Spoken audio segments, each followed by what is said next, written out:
होमज्ञानतिम्रान्धस्य ज्ञानाञ्जनशलाकया चक्षुरुन्मिलितं येन तस्मै श्रीगुरवे नमः।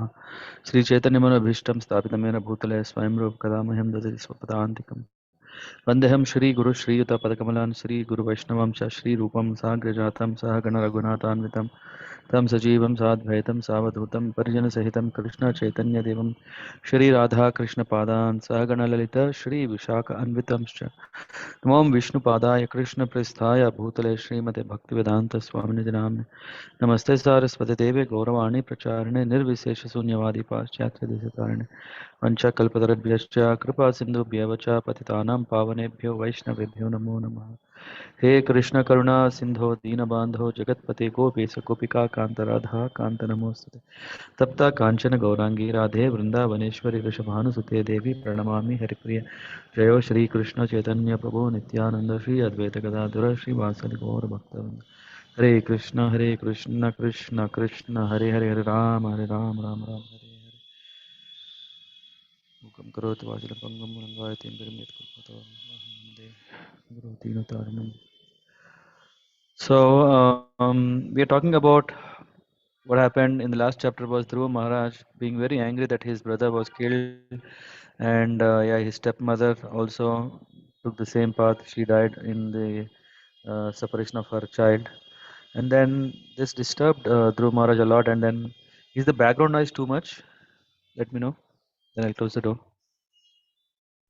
No, I think it's okay, Prabhuji. No problem. Yeah. I mean, I can see closing and see how the net will be, but let's see. Okay. Okay. So in that context, Dhruva Maharaj became very angry. Then he waged a war against Yakshas. He went to Alakapuri, and there, this is what the Samvad is still between whom? Between Maitreya Rishi and Vidura. When Vidura is on pilgrim, he came across Uddhava, and Uddhava sent Vidura to Maitreya, and Maitreya Rishi is being asked by Vidura very interesting questions that are indeed, uh, when we come across these questions, can invoke genuine inquisitiveness to know about who I am, what is this material world about, who is the origin of everything, from Lord Brahma, how the progenation took place. So all these conversations brought to a point where we are now discussing about Dhruva Maharaj pastime. Why? Because he is coming in the lineage of Manu, Swayambhuva Manu's son. Uttanapada's son is Dhruva Maharaj. So when Dhruva Maharaj became very disturbed, he waged the war, and then he killed so many yakshas. When he killed so many yakshas, then the sages came and then they pacified him. And then there comes Manu. Yeah, this chapter is about that. What did Manu, Swayambhuva Manu has advised Dhruva Maharaj is discussed here. So as soon as Dhruva Maharaj, he was ready now. He thought he was victorious, but he didn't celebrate because he knows that yakshas can be very tricky, and then they would bolster a lot of mountains and trees and all kinds of destructive things, and uh, then this when Dhruva Maharaj is ready to shoot with Narayanastra. Yeah. So the illusion created by yakshas was immediately vanquished. Just as all material pains and pleasures are vanquished when one becomes fully cognizant of self. So in this chapter, we come across so many analogies through which we can understand this better. It is not just a poetic way of writing very,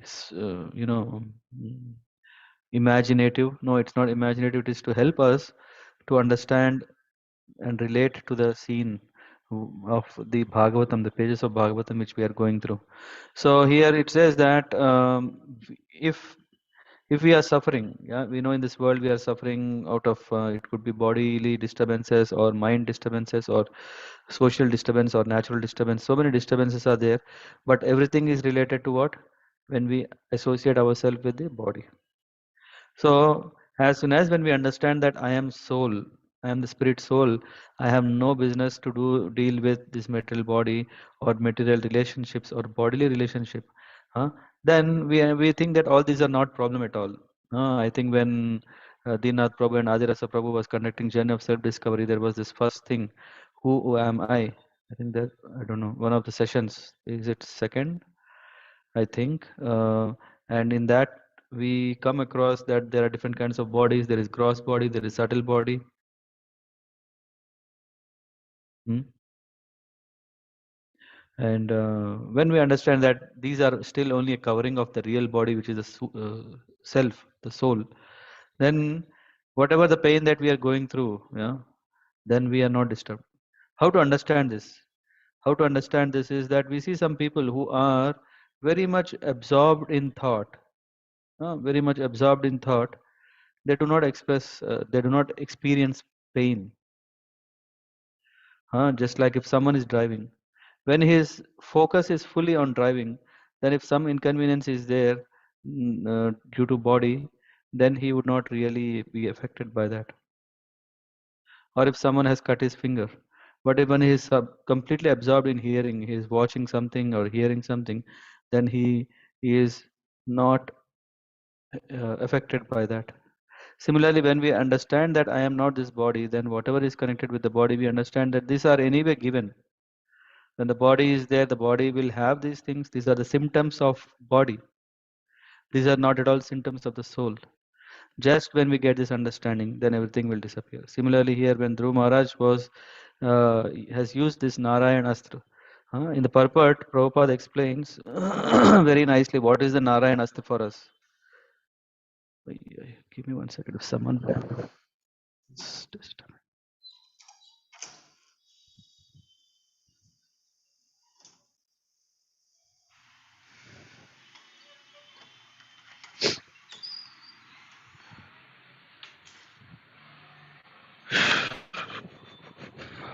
so this goes on. Sorry. So we are talking about that in the purport here. Prabhupada very nicely explains that this what is the mantra? Yeah, yeah, we know yantra, tantra, mantra, all these names. So these all, and when we say Dhruva Maharaj had this Narayanastra, where am I going to get it? In which supermarket I'm going to get it? Is it from Shivakashi or from where I will be getting it? Or is maybe for me it's not practical, applicable? No. Just like Dhruva Maharaj had a weapon to counteract the illusion created by yakshas, we also have a weapon to counteract the illusory effects of this material world. And what is that? It's mentioned. Mayam etam tarantite. What is that mantra? That is the chanting. When we are taking the name of the Lord, which is not different from Himself, so that is our weapon. Whenever we have, I mean, of course, it's an offense that, okay, now I have a weapon, let me use for everything. Of course, the purpose of the holy name is to get connected and get closer to the Lord. But while we are getting closer to the Lord, the given, by default, what is given is immunity against the material energy, immunity against the illusory potency of the Lord. Why? Because the illusory energy of the Lord is His own energy. So he can cast his energy on someone and also relieve from that energy. Just like if a company head is there, it's up to him to put you in a particular payroll, in particular job. If he wants, he will give you that role. If he doesn't want, he can simply take it off. He has complete, that's why he's called supreme proprietor. The Lord is not only supreme controller, he is supreme proprietor, where he has all powers to engage that on anyone. So that is the astra that we have in this age of Kali. In the Kali Yuga, we don't have to go to a goldsmith and make a very nice arrow and a bow, and this bow should have letters of Narayan or something, and these feathers, nothing required. By the way, if there are any questions while we are discussing, if something is you want to know more detail, deeper, yeah? Please rise. So even as Dhruva Maharaj fixed the weapon made by Narayan Rishi onto his bow, arrows with golden shafts and feathers like the wings uh, uh, of swan flew out from it. They entered the enemy soldiers, and then what happened? This is another analogy given how they entered the enemy soldiers with a great hissing sound, just like peacocks enter a forest with tumultuous crowing. And then what happened to this? When this happened, all the weapons, the yakshas were killed. The example given again here is just as a serpent agitated by Garuda. What happens is, yeah, what happened to the soldiers? The soldiers, when they saw all this, but various yakshas on the battlefield, in a rage against Dhruva Maharaj, somehow or other collected their weapons and attacked. Huh? So they didn't know. I mean, we'll also hear to know, see later what happened to the Yakshas. They are all of a sudden, when this was happening, the Yakshas, they just ran, taking their weapons and started attacking. Of course, they know that it's not possible to overcome, but they got disturbed and they started attacking. Just as a serpent, agitated by Garuda, rushed towards Garuda with upraised hoods, all the Yaksha soldiers prepared to overcome Dhruva Maharaj with their upraised weapons. Is there any chance that if the serpent is raising its head or hood, will it save? Uh, uh, will it be saving itself from Garuda? No. So here, this signifies that Dhruva Maharaj is so powerful, and Yakshas, even they came with their weapons. It's of not so great significance or value. And then next comes this Dhruva Maharaj. Yeah. Um, Here we see, then what happened is all the body are cut into pieces. He delivered yakshas, where you see very interesting, and the purport is also very sweet. So here we see that Dhruva Maharaj, when he shot the arrows and this affected or killed the yakshas, then what happened is he delivered the yakshas to the planetary system, which is situated above the sun globe. Huh? This is the Brahmalok, and which is attainable only by the first class brahmacharis. What does a first class brahmachari means? It is not that one who is going to the first class and has not married yet. We are talking about first class brahmachari means one who is a pure celibate, which means had never thought about sex in his life. They are called Naishtika brahmacharis, who has never discharged their semen. So in the purport, we see that Prabhupada is mentioning that to be killed by the Lord or by the devotees is auspicious for non-devotees. Very important. This is very important. When the Lord is killing, what is happening? The person who is killed is getting benefited. He is getting mukti, sayujya mukti. Uh, and when now we see that when they are killed by a devotee like Dhruva Maharaj, what are they getting? They are not going to hell. They are not going to all or rebirth in the metal earthly planet. No, they are given chance where to go to Satyaloka. Yeah. Why? Because it is the mercy. It is when the devotee is killed, it's special. But they attain the planetary systems attainable only for brahmacharis who never discharge their semen. As the impersonalist jnanis or the demons killed by the Lord attain Brahmalok or Satyalok, persons killed by a devotee of the Lord also attain Satyalok. And to reach Satyalok, it's not easy. To reach the Satyalok planetary system described here, one has to be elevated above the sun globe. So, in a point here, we come see that therefore killing is not always bad. It appears to be bad, but it need not be bad. Why? Because we see the purpose. If the killing is done by the Lord or his devotees, it is always all auspicious. Material so-called non-violence is very insignificant in comparison to killing done by the Supreme Lord. We may say non-violence is the right, then how can Lord encourage killing? Non-violence, what we are getting is very insignificant result. Material so-called non-violence is very insignificant in comparison to killing done by the Lord or his devotees. Even when a king or the state government kills a person who is a murderer, that killing is for the benefit of the murderer. Huh? This we know, right? If so, there is a death sentence given by the king to a person. It is given why? Because that he, yeah, the person who is the reaction, yeah, the action what he has performed for that, the reaction he is given in this lifetime, so that he doesn't have to reap more and more sinful results. And then this is all about how we should lead our life, yeah, because in the connection here we are talking about uh, brahmachari, yeah, celibacy. It is so important that even though one does not undergo any austerities, penances or ritualistic ceremonies prescribed in Vedas, if one simply keeps himself a pure brahmachari, the result is that after death he goes to satyalok. Generally, sex life is the cause of all miseries in the world. The Vedic creation civilization, sex life is restricted in various ways. Out of a whole population of the social structures, only grihasthas are allowed restricted sex life.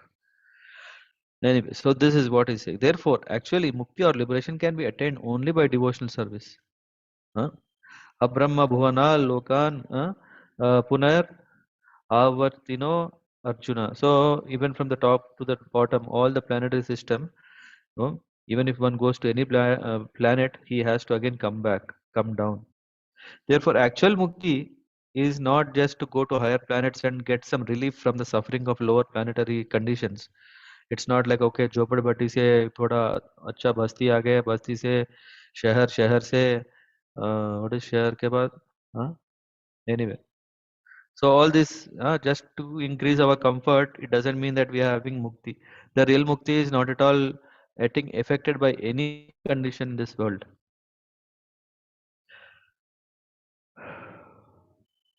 Mayavad sannyasis are very proud of becoming liberated, but actual liberation is not possible unless one is in touch with the Supreme Lord in devotional service.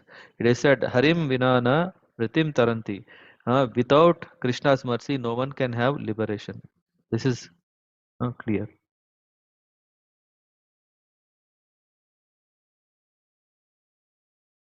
Uh, Anyone want to say something or we'll go next one? So here when Swayambhuva Manu saw this, then he came. Then with out of great compassion, he approached Dhruva with great sages to give him good instruction. It is very important when we do something. Yeah? I think Pratibha Mataji were asking why when Dhruva Maharaj uh, was liberated, why did he do this? Yeah, I'm just trying. Okay, one more light.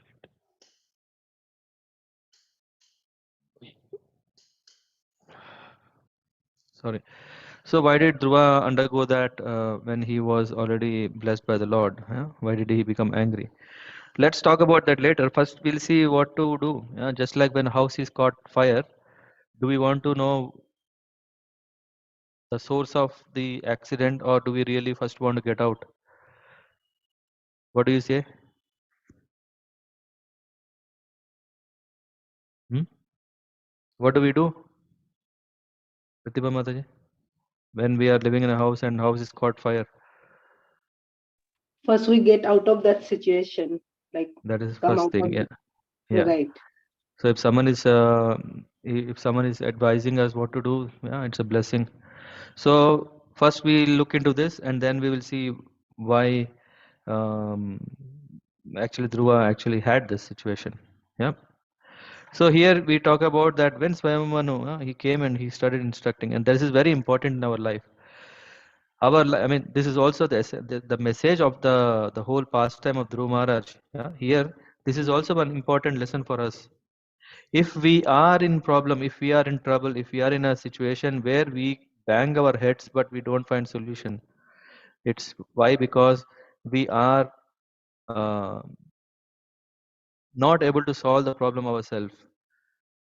So what we have to do is we have to take shelter. We have to seek to higher sources of what do we call higher source, so that we can actually get relief from this problem. Just like we call them as, even in business also, there are financial consultants, financial advisors, counselors. So why are they consulted? Because they have more experience. Because they have seen so many people going through that situation. They themselves have crossed over such situation. So they know what is the right way to do. And when we try to solve the problem ourselves, we may take 1 day, 2 days, 10 days. Still, if we are lucky, out of our limited understanding with our own speculative mentality, we may find a solution, but the chances are still less. But when we take experts' advice, then what happens is, through their instruction, we know, like, okay, if I just follow this is the recipe. Just like if I go to a doctor is telling you do this, you don't do this, finish. If I follow that, I know that I'll be cured. So here, Swayambhu Manu, that is the reason the word here, great compassion, is used. Did Dhruva Maharaj call Swayambhu Manu? No, he didn't call. Swayambhu Manu himself came out of his compassion towards his grandson. Dhruva Maharaj attacked Alkapuri city and then took, why? Because Uttama was killed, and Dhruva Maharaj took it very serious when his brother was killed by the Yakshas. So this is already at least one reason, right? So it's not like if one is becoming a liberated person, yeah, he is not having any relationship. No, he has his family relationship, of course. How to understand this in connection to Krishna? That is very important. Here, Dhruva had his brother who is Uttama, and then of course Uttama is killed, and that definitely disturbs person, because how can this happen? You can't simply say, okay, let it happen. Now you kill my mother, that is okay. No. Yeah. That whatever is disturbance we are talking that disturbance that has caused him to get angry. War was declared and the fighting was going on. This sometimes happen in present days also. When one man's fault, a whole state is sometimes attacked. We are seeing in the case of Ukraine how the war, uh, yeah, it could be personal interest, but the whole nation is affected. This kind of wholesale attack is not approved by Manu. That's why Manu is coming and is stopping. He therefore wanted to stop his grandson from continuing to kill the Yakshas, citizens who were not offenders. So that is the reason he came. And then what happened after he came? He said first instruction, very important, very important. And I don't know, is this the reason why you have this question? It is not good to become unnecessarily angry. Hmm? It is path to hellish life. Now you are going beyond the limit by killing yakshas who are actually not offenders. A king should be killing people, definitely, but to a limit. I think that is the purport. I think in purport also it's mentioned. A kshatriya is allowed to kill only for maintenance of law and order of the state. This is very important. It is not that because I have the power now, just like if I become a president or a temple vice president or something, I cannot just apply my own will, whatever likes. I have to apply the law and order of the organization. No? Because I am also subordinate in front of the law. So when this universe is created, when this material world is created, there are also laws, and one should obey the law, otherwise he will incur negative reactions. So a kshatriya is allowed to kill, that is not a problem. He is not allowed to kill or commit violence without reason. Violence is certainly a path leading to hellish condition of life, but it is also required for maintenance of law. So this killing, yeah, is there, but this killing, if it's not used properly, one can be dragged to hell. Here Lord Manu prohibited Dhruva from killing the Yakshas because only one of them was punishable for killing his brother, not all. But because he is waging war and killing so many, then Manu came. According to the law of Manu, such warfare is a most sinful activity. Furthermore, at the present moment, civilized nations are unnecessarily maintaining many slaughterhouses for killing innocent animals. When a nation is attacked by its enemies, the wholesale slaughter of citizens should be taken as a reaction to their own sinful activities. That is nature's law. We may see why there is a whole bulk, whole country is being, it's innocent people. No, they are not innocent people. When a nation is attacked by its enemies, the wholesale slaughter of the citizens is approved because the nation is encouraging slaughterhouses.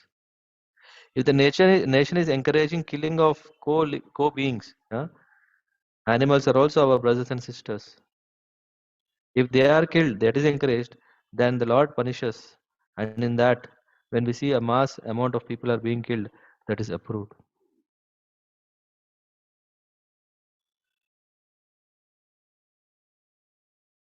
Hmm. So, in this way, he says, uh, uh, uh, killing of sinless yakshas is not at all approved by the authorities. So we should be very careful when we exercise our power. It is not that now everyone is my subordinates. Let me start punishing like anything, because I want to straighten them up. I have a very good intention. No, we have to understand, am I doing correct or not? So it has been proved that you are very much affectionate towards your brother and are greatly aggrieved at his being killed by yakshas. But just consider, for one yaksha's offense, you have killed many others who are innocent. And then he further explains, one should not accept the body as a self and thus, like animals, kill the bodies of others. So here, Swayambhuva Manu is saying to Dhruva Maharaj that don't become like an animal. Don't become like animal. Yeah, we are given intelligence. The difference between the man and animal is, yes, this vichakshana, to know what is right, what is wrong. That ability, that ability is there. We should apply that, and it's not otherwise. So one should not accept the body as self. Uh, just like if we think that this is the body, like animals, and kill the bodies of theirs, it is especially forbidden by saintly persons. Now, in this verse, there is very nice explanation, because the qualities of the saints will come. The word sadhunam, rishikeshanuvartinam, is very significant. Sadhu means a saintly person. And now we try to understand who is a saintly person. Is he a saintly person who does not talk at all? Is he a saintly person when he doesn't harm at all? Huh? Saintly person is he who follows the path of rendering service unto the Supreme Personality of Godhead, Rishikesha. Rishikesha means the Lord of the senses, Rishikesha. In Narada Pancharatra, it is said, Rishikena Rishikesha Sevanam Bhakti Uchyate. This is the definition. What is the definition of bhakti? Yeah, yeah. I mean, if you guys remember one, we already Anya Bilashita Sunya, that is also telling bhakti definition. This is another definition. Rishikena Rishikesha Sevanam. Rishikesha Sevanam means the service to the Lord Vishnu. That is called Bhakti Ruchyat. Give me one second.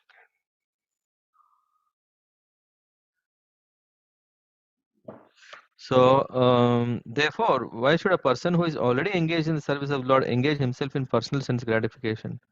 Dhruva is advised here by Lord Manu that since he is a pure servitor of Lord, when Dhruva Maharaj is already a devotee, why should he unnecessarily engage like the animals in the bodily concept of life? So he's saying a sadhu means a saintly devotee. He is not supposed to kill animals unnecessarily. So that is very important. We should be very careful with that. Because you are pure devotee, I think we covered. Um, because you are a pure devotee of the Lord, this is interesting again. It says that Satam Harer Anudhyatas. So here is saying you are very obedient. You are always Anudhyata, always remembering Hari. Hmm? Tat Pumsam Api Sammata. Is saying, and even the Lord also remembers you. The Lord is always thinking of you, which means this is a reference through which we understand that Lord, it's not like okay, it's only devotee is always going to the temple and Because the devotee is putting effort, that's why he's having darshan. Because the devotee is doing, that's why he has the mercy. No, here we see that Lord is also remembering devotees. Lord is ever eager to be with devotees. Huh? Lord is always thinking of you, and you are also recognized by all his confidential devotees. And this is also a fact, right? If someone becomes a devotee of the Lord, then he is world famous. Srila Prabhupada, when he went to the West, yeah, he was not already a Nobel laureate. That as soon as he went there, everyone picked him and received him and gave him all the facilities and recognition. He was taken to universities. No. Huh? When people start realizing that he is the devotee of the Lord, when he was engaging always in the service of the Lord, people recognized. And in that way, confidential devotees like Narada, and they recognize, and then what they do, they bless the devotee. They give the strength to the devotees to engage in the service. Your life is meant for exemplary behavior. I am therefore surprised. Why have you undertaken such an abominable task? This is the surprise that Pratibha Mataji also has. When you are such a great devotee, uh, why have you undertaken this kind of task? Hmm? It is that the Dhruva Maharaj is a great devotee, that he is always remembering the Lord because he's liberated soul. And the Lord is always also thinking about Dhruva Maharaj because he's a great devotee. And also the devotees of the Lord also revere great respect to Dhruva Maharaj. And Swayambhuva Manu has this question, how come that you have done this? Here we see come in the purport we see Swayambhuva Manu pointed out this fact to Dhruva Maharaj. Not only uh, are you a pure devotee, but you are recognized by pure devotees of the Lord. You should always act in exemplary way that others may learn from you. Under the circumstances, it is surprising that you have killed so many faultless yakshas. So this here another instruction that grandfather is giving, Swayambhuva Manu giving to Dhruva Maharaj is this doesn't befit a person like you. So he's saying, I'm surprised. Give it up. Titiksha, Karunika, Maitra, Chak. This is also, you remember when we were reading the third canto, there is also Titikshasva Karunikam Suhrata Sarva Bhutanam. So similarly here also again the glories of a saintly person are given.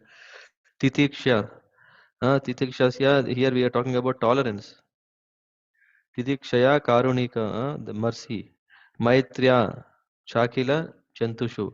Friendship towards universal for all the living beings. Samatvena sa sarvatma, equally to everyone. And then Bhagavan samprasidati. That what pleases the Lord, samprasidati. To whom? Bhagavan.